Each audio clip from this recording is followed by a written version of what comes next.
Mitch, Joel Embiid practiced today. That's good news. Great news for the Sixers. You are Locked On 76ers, your daily Philadelphia 76ers podcast. Part of the Locked On Podcast Network, your team every day.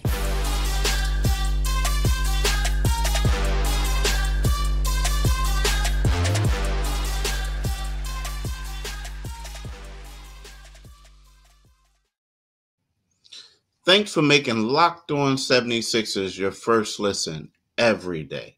We are free and available wherever you get your podcasts and on YouTube.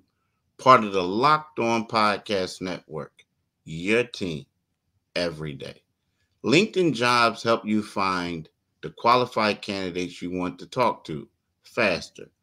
Post your job for free at linkedin.com/LockedOnNBA. That's linkedin.com/LockedOnNBA to post your job for free. Terms and conditions apply.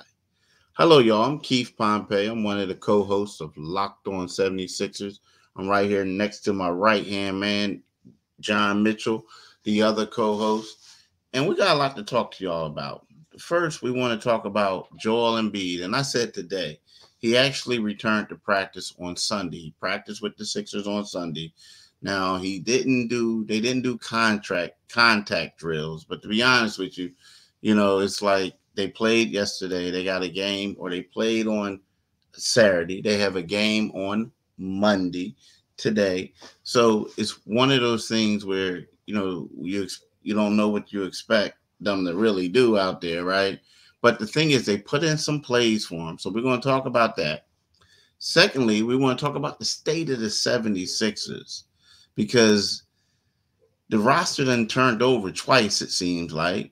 And the Sixers been struggling mightily since Embiid left. And then the third thing we're going to talk about is Monday night's game against the Miami Heat. The Heat are in 7th place. The Sixers are in 8th place. The Heat, if they win this game, they'll have the tiebreaker. So it might be a little sketchy, if these two teams finish with the same record. So we got a lot to talk about. But Mitch, your boy Joel Embiid was at practice today. Campaign was like, it was great because we put in 14 plays that they had to work on practice with. He said it was great to have him out there with the presence and everything. Now, the thing is, I was talking to people yesterday and I was saying, like, I don't know, man, things don't really look good. And they're like, nah, man, Joel's coming back. Joel's coming back. Joel's coming back. And my question is, like, yeah, it's good. And, they're saying the first or second week in April, but he's already practicing with the team. Yeah. So it looked like it could be sooner than that. But my thing is it a wise move to bring him back? Yeah, that's always going to be the $1 million question, and I've gone back and forth with this. Is it wise? But he's going to be playing in the Olympics this summer. But the way the team has been playing, they've got 8 wins in the last 25 games. Just a lot of different pieces, a lot of moving parts. When he comes back, what kind of conditions you're going to be in, and how, the one thing you don't want to do is, Lord knows Philadelphia has seen this enough. You don't want to bring him back too soon. You want to make sure, and if he's out on the floor and he's playing, but there's no contact involved, that's a good thing. You take it for what it is on today. March Madness is about to kick off, and maybe the Sixers can get an April surprise and have guy who was the best player, unquestionably the best player in the league, before the unfortunate meniscus tear. So is it wise for him to come back? It seems like we'll be asking that question. I mean, he just turned 30 now, and we've been asking this question ever since he showed up. They've changed practice facilities since he's been there. They've made petitions for a new league. for a new stadium since he's been there. I say at first I was like, let's just save him till next season. But you know what? That's what their doctors are paid for, to tell you, is he ready to go? And if he's ready to go, man, because this has been a miserable stretch. It's been hard to watch. It's just been a manic stretch of basketball. They started the season off and they were, the story, lost the season opener, won 8 straight. But ever since then, they've been picking with, moving here, changing pieces there. But if you bring him back, you damn sure better make sure he's ready to go. That there is no threat, there's no possibility of re-injury. Because if that's a nightmare scenario. If he's not healed all the way, just imagine how many people would check out on this team. Say, you know what, that's enough is enough. Yeah, yeah, probably, yeah, they will. And I think that the biggest thing is for him is just maybe getting back in condition, and that could be it. Because I'll be honest with you, I looked at him yesterday, and he looked good, or 2 days ago. Like, he looked good at the arena. Like, he looked. He looked like he looked good. It was one of those concerns when he's typically off, he gains so much weight. But again, maybe it was the clothes he had on, whatever. I didn't see it, but he didn't look like a huge guy to me. You know what I mean? He just didn't. So, I don't know. Like, the thing is, the thing with this team is you got to ask yourself, is it just worth it? Like you said, the city is going to be up in arms. A lot of people are going to be upset. But I guess he has the pride thing. And then also you may ask yourself, like we talked about it, and I don't want to be repetitive, but the Olympics thing is real. The thing about Philly, like we all say this, let's keep it real. There are going to be certain people that say, look, his team was out there struggling. He didn't come back and play. But then he went there and was like beasting everybody in the Olympics, and they won a gold medal. Right. What about the city of Philadelphia, right? But then at the same time, you would think there will be certain people to say his knee has been banged up all year. And even before he tore that meniscus, right? He had an injury before. Now, who knows? He could have probably been playing on the torn meniscus the whole time, right? Yeah. So, and then this is the same injury that he suffered during the 2016-17 season, right? So when you bring all that in, you're all right. Like, it might be best to just shut it all down. But again, if you shut it all down and you go out there and you win an Olympic gold medal, then there's going to be certain people saying, look, man, the city of Philadelphia, the Philadelphia 76ers are the ones paying your max salary contract, your super max salary contract. Right. So where is your loyalty to? Winning the gold medal, or is it to the fan base? Is it to the organization? So when you factor all that stuff in, it is a tough decision to make. And then also, I don't know. It's tough, but you are right. If it goes wrong, it's going to go bad. It's going to be horrible. Yeah, it's going to be horrible. And you know what I say, Keith? 2 things can be right at the same time. If he's not ready to come back during the regular season, I kind of get the feeling that if he is ready to come back, the team will send him out there. But that's only if they're and this is the great unknown. It's not known whether or not he will re-injure that knee. The team has to protect its interest now because like most people, we're looking. Let's be honest. If you're a 76er fan, you've been following this team. You're really looking forward to now. You'd like to see him come back this year. That would be wonderful if he came back. But the reality of it is, with all this flexibility in the cap space that they have, the ability to do deals, and the ability to come back with a better team in the 24-25 season is real. So I think you got to take your emotions out of it. I think you got to say, look, if he wins an Olympic gold medal, well, hell, the United States usually wins the Olympic gold medal anyway. You just got to take that whole Rocky Balboa, we're Philadelphia, we're fighting, no one likes us, we don't care. You got to step aside with that and just say, welcome to next year. But if he can come back and he can play without injury, I say get him out there. It's because it's been that kind of a season for the fans. The fans of the city have been extraordinarily loyal to the 76ers, and if he can come back, people will understand he's playing on an injured meniscus.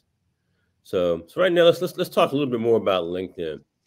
When you're hiring for your small business, you want to find quality professionals that are right for the role. That's why you have to check out LinkedIn Jobs. LinkedIn Jobs has the tools to help find the right professionals for your team faster and for free. LinkedIn isn't just another job board. LinkedIn has a vast network of more than 1 billion professionals, which makes it the best place to hire. It gives you access to professionals you can't find anywhere else. LinkedIn does all that while making the process easy and intuitive. Hiring is easy when you have that many quality candidates. So easy, in fact, that 86% of small businesses get a qualified candidate within 24 hours. So post your job for free at linkedin.com/LockedOnNBA. That's linkedinNBA.com/LockedOnNBA to post your job for free. Terms and conditions apply. Do it today, people. Definitely do it today. Yeah, I forgot that, Keith. I call line. And as you know, Locked On has launched the first ever national sports 24/7 streaming channel, Locked On Sports Today. Baseball fans, mark your calendars for March 20th at 7 p.m. Eastern Standard Time for the best MLB season preview coming exclusively to Locked On Sports Today. On March 20th at 7 p.m. Eastern Standard Time, be the first to get local insight from MLB local experts of the Locked On Podcast Network. Find it on March 20th at 7 p.m. Eastern Standard Time on the Locked On Sports Today 24/7 streaming channel on YouTube or the free Amazon Fire TV channels app. Do that on March 20th.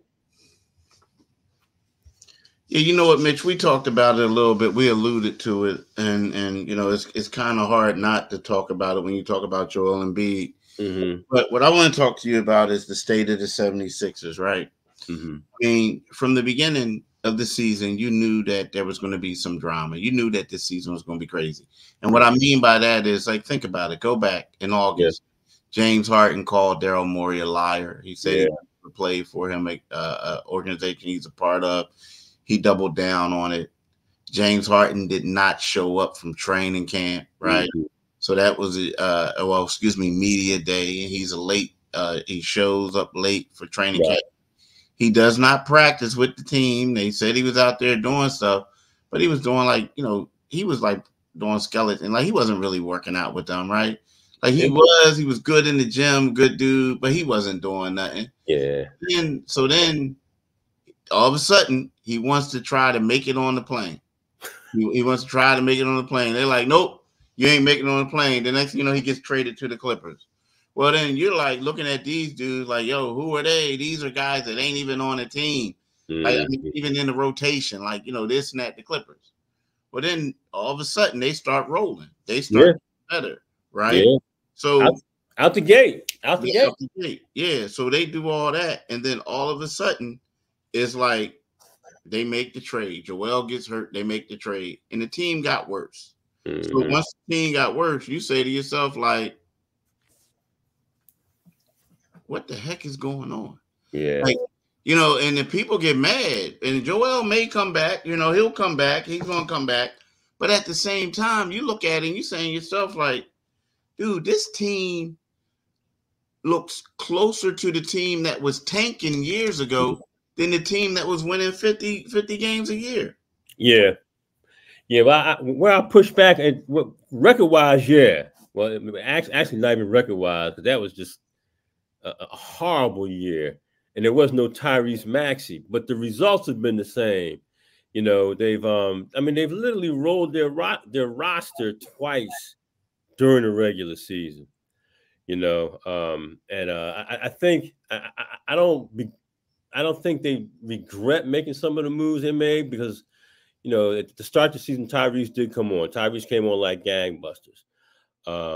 You know, and you get a chance to look at Buddy Hield, and you say that he may, you know, that he may be a player they may want to bring back next season, and you know, with Joel out there, he'll be able to find his range easier on the jump. I mean, everything will come easier if he's part of the scenario next season. But you know, for them to be in the stretch that they're in, you know, I mean, you make a good point. They just don't have they had trash drama when they had James Harden, you know, going overseas and saying, you know, I'll never play for Daryl Morey's team, and Daryl Morey is a liar. And it was just like, okay, dude, you know, you just shut up and play, man. You made about $250 million in your career. I hear you. Stop your whining, you know. And then they moved on from him, and the Clippers struggled with him, and now we see where they are now. But yeah, it was yeah, it's square one. It's square one, and now, you know, you're waiting and you're in desperation. You're more desperate because you're hoping that come April, Joel Embiid will come back, and in your mind, you're praying that he looks something like the player who was, you know, I mean, for the first time since Wilt, averaging more points per game than he was minutes played per game. So that's where we are, and I understand the frustration of 76ers fan because it's frustrating watching. I'm sure it's frustrating for you to cover it, you know, to know what once was, to see that they went from just a ghetto fabulous squad, if I can say that, you know, all sorts of drama. They and you know, then they started, lo and behold, 8-1 out the gate. You know, after that loss against Milwaukee, they came out and they started running people. Made you know, and then they, you know, made trades again, and Joel got hurt, and now they're where they are now. So you know, I just don't know that things are any better. They will you know, can it get any better? And again, with, you know, their hopes are so tied, more so than any player. But you know what I will say about the 76ers, you know, we talk about what they've lost, but I mean, you take the Joker off of Denver. Now I think they still have better personnel than 76ers do, but they're gonna struggle. You know, take Giannis off of the Bucks, they're gonna struggle, man. You take one of those mega players off of that for anybody's roster, I mean, you're going to struggle. You know, take Tatum off of Boston, you're going to struggle. So nobody has had to deal with that to the degree that the 76ers had. So, you know, Philadelphia loves a comeback story. They love the Nick Foles story, you know. So, and I'm not saying this is going to be, you know, that type of a comeback like the Eagles in 2018, 2017. But, you know, if Joel comes back, and I mean, he stunned people with the way he was playing throughout the season. And like you said, you know, I saw those images of him. You saw him in the flesh, and he doesn't look like he's gained that. I mean, he don't baggy clothes, but he looks. There's no weight in his face. There's no extra weight in his face, from what I can tell. So you know, again, fingers crossed, toes crossed, ankles crossed, all these things, hoping that you know, they can pull out this terrible slide they're in, because they are back. They are back where they were at the start of the season. I mean, they're worse than where they were at the start of the season. I mean, here's the deal, dude. This is the thing that stands out to me. So we look at this team, and what you got is you got a lot of guys with expiring contracts. Mm-hmm. You traded dudes with expiring contracts for other dudes with expiring contracts. To me, it just looks like, you know, the focus is to get guys in, evaluate them to see if there's somebody that maybe you might want to bring back next year. And that might even be Buddy Hield included. Right. I'm serious. Mm-hmm. Like, here's the thing. The Sixers need a center. Now they're riding with these two guys right now. They were unable to trade for Drummond. They tried to get him, but they couldn't get him. So then here's the deal. You got Kai Jones, right? You go get this guy. But here's the deal. Now you know he pulled his hamstring, right? He got a hamstring strain, so he's on the shelf. But the thing is, they gave him a 10-day to be on the G League team. Seriously. Yeah. So they got him for the G League team. So that's a tryout. So to me, and I'm not knocking him, but my thing is, if you're really trying to win and you're trying to do stuff, this dude ain't play all year. But what you're doing is you're just bringing guys in to evaluate them, right? That's true. So to me, it's like, are you really trying to win, or are you saying you're trying to win? But they got to say they're trying to win, right? Yeah, you got to. You got to say that. Like, yeah, but you got to. But you look at it like, and I like Campaign. I do like Campaign, a good dude, this and that. But you went out to get him to be your third guard. You know, Pat Bev and them were providing toughness. Yeah. Kyle Lowry, you bring him home. He's a real point guard, right? His shot is struggling a little bit, but he can run an offense. Nobody else on the team could run one quite like he can. Right. But you ask yourself, was they were one of the deepest teams in the NBA. Are they still that way? Not without. I'm telling you, what I always say. Without Embiid, see, here's something else. People forget. Without Embiid and Maxey and your boy Nico Batum, they almost beat the Boston Celtics in Boston. Right. But we know their record. How many wins do they have with Maxey and Embiid? Just one. Without them, yeah. I don't think they won it. I mean, I don't think they got one at all. So when so when you take them guys off the rock, I keep saying, everybody's got to play. They got one. They beat the Knicks. And one of those horrible games. That was a horrible game. That was a 79-72 game. Yeah. That was the one that took set basketball back into the Stone Ages. But listen, let me talk to you about Stitch Fix. You know that instant confidence boost you get from an outfit that makes you look really good? That's what I get with Stitch Fix. With Stitch Fix, you get a stylist who understands your style, size, and budget. They do all the shopping for you. It's the easiest way to update your wardrobe this season. So, if you want to, if you see Mr. Pompey at a game, he's always suited down. He's one of the best dressers in the NBA. So, what you can do with Stitch Fix is easily upgrade your wardrobe this year with a professional stylist that helps you find new on-trend favorites that will work for you. I just give my stylist my size, style, and budget preferences. I order boxes when I want and how I want. No subscription required. And they send 5 just for me pieces, plus outfit recommendations and pro styling advice. I keep what works and send the rest back. So it's like having a tailor at your fingertips. So style that makes you feel as good as you look. Get started at stitchfix.com/lockedon. That's stitchfix.com/lockedon. Do it today, folks. Do it today. Easter's coming up. Yeah. Remember back in the day with the Easter, it was like everybody was clean. Everybody was clean. Then it got to a point, believe it or not, I remember when I was in the 10th grade, and kids start wearing tracksuits. You know what I mean? They said, I forget that. And then all of a sudden now, you might see a couple of those kids in suits, but not anymore. Not anymore. I saw a dude rocking Timbs one day. I was like, on Easter? The world has changed. Fresh old head. I'm like, okay, all right, go ahead with that.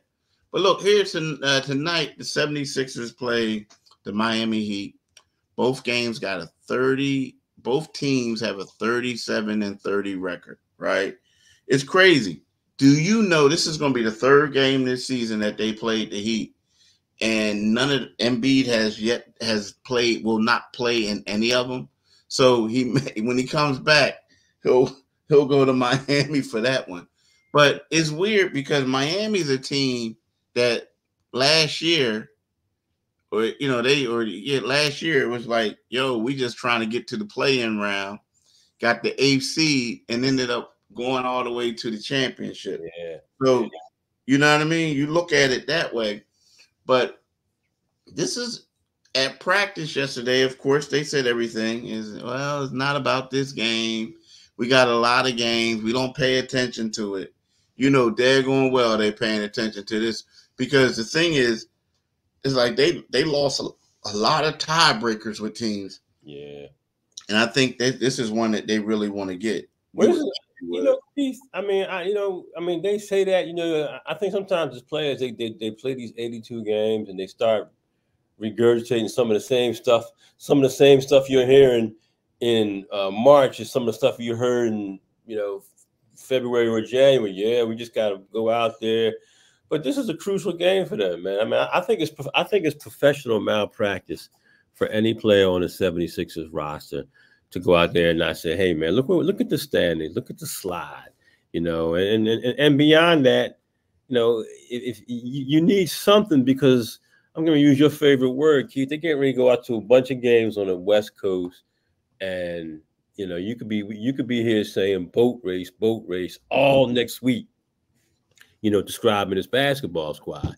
So, and another thing we know about Miami is, Miami is just by nature, the players on their roster and the culture is tougher than the 76ers culture. It just is. That's just the way it is. So, they're going to come here and, say what you will about the Heat. It's like they never give up, like you said, they're in the play-in tournament. And next thing you know, they're beating Boston, and they're going to the finals. And that's just the culture of the Miami Heat. And I have a strong feeling, man, you're going to see that tomorrow. They're not going to come in here as they're desperate. And they know that if they, their mindset is, can we break these guys? Well, why they always say stuff like that, right? When the coach will say, and it is malpractice, but the reason why they say that is because, and Doc Rivers was the master of this. Now, Brett Brown will come out and say, nah, we need to win this one. Right. So the deal is, you don't say it's a must-win game, because what happens if you lose? And then people are like, yo. Yeah, is the sky falling? Right. Nah, it ain't falling. But you just said it was a must-win. You know what I mean? So they try to make it seem like, nah, all of them add up. Nah, they don't all add up. Not at this particular point of the season, when we talking about tiebreakers and stuff like that. But that's the reason why they try to get away with that. You know what I mean? But they know, because then afterwards, if they win, they were like, yeah, we really had to get this one. We really had to get this one. It's all, unfortunately, man, it's all about formulating a narrative. But why not go out there and challenge yourself? I'm not talking, somebody saying, this isn't like saying we won a championship this year, we're going to come back and win it again next year. This is just like, hey, man, the majority of our upcoming games are against teams bound for the playoffs. They're on the West Coast. I mean, hell, when they come back off of that West Coast trip, they got the Clippers. So, I mean, whatever they say, and they do like to create narratives in the NBA, this game is a must-win for the Philadelphia 76ers. I mean, they almost appear to be locked into the play-in tournament. They almost, because I don't anticipate them climbing out of the hole they're in. We saw a football team in this city limp into the playoffs, and look disoriented and disheveled, like they didn't know, like they had never played alongside each other. And the 76ers will be getting their best player back, so they got a puncher's chance. But this is a must-win for them. And just like that Knicks, we talked about that Knicks game last week. They beat the Knicks, and they were, obviously the Knicks were short-handed. The next game, OG came back and they were loaded for bear. But that was another must-win. It was 2 games in the Garden that were must-wins for them, and they got one of them. But they showed up and took the game back to the Stone Ages twice, and the Knicks took them seriously in that second game. And there you have it. Yeah, I agree with you 100%. I mean, that's they got to get this. And all that, and we'll see. I mean, we'll definitely see what they'll do. But because like the one thing that you alluded, you said, not alluded to, you said it. like afterwards, it's going to get tough. Now, the thing is, when you look at these teams' records, their records are all the same, around the same, like the Lakers and all Right. that. Now, of course, the Clippers are better, but but when you look at their talent level, they have more talent, and the Right. Sixers are still trying to figure stuff out. See, Right. part of the problem is you got, DeAnthony Melton still out. You got, I mean, we talked about Cove before. Mm-hmm. Tobias is struggling. Maxi against the great teams, and I love Maxi, but against the great teams, because no one else is stepping up, they're blitzing him, and Right. then they're forcing him to get rid of the ball. But if you ain't making shots, then him being blitzed ain't really helping the Sixers at all, because it's taking the ball out of his hands. And if you notice, they've been struggling a lot towards the stretch. So those are things that happen. But look, y'all, I want to thank y'all for listening, right? I want y'all to know that Locked On has launched the first ever national sports 24/7 streaming channel on YouTube, and now it's also available on Amazon Fire TV in the free Fire TV channel app. Locked On Sports Today is here for you 24/7, covering the top sports stories of the day with the local experts of Locked On Plus, our national sports show covering every league. Find Locked On Sports Today, now available on the Fire TV channel app. And again, we want to thank y'all for making Locked On 76ers your first listen every day. We are free and available wherever you get your podcast and on YouTube. Part of the Locked On Podcast Network, your team every day. But when you go to that YouTube channel, make sure you click on that Liberty Bell and you will become a new subscriber. You also get notifications whenever we do our next podcast. So do that today, people. I'm telling you, definitely Do it. today. Peace, y'all. Take care, y'all.